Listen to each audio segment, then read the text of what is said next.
Мен Ресейдің президентін қолдаймын. Не үшін? Соғысты қолдайсыз ба?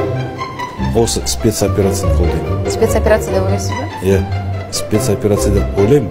Мен ойлаймын, осы жазға дейін Зеленскийді өзінің халқы ұстап сотқа береді. Сондай болады.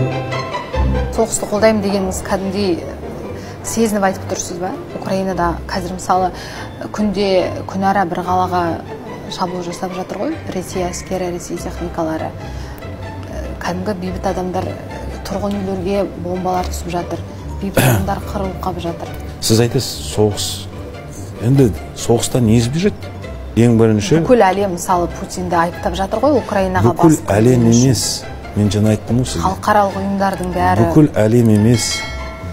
Санкция салып жатыр Ресейге. Ол санкцияны салып жатқан Америка. Сіз сияқты ойлайтын әріптестеріңіз көп па парламентте? Жоқ.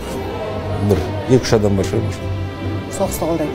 Соғысты емес, сіз енді айттыңыз ғой, сіздер журналистер өз сөзіңізден айтыңыз. Мен соғысты қолдаймын деп. Украинадағы спецоперацияны қолдаймын дедім. Украинаның билігінде қазір кімдер отыр дейсіз сонда?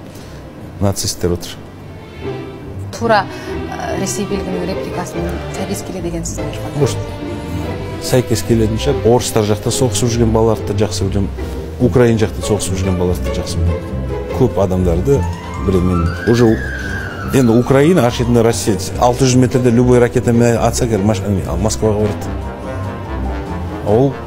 Олардың безопасность ең бірінші.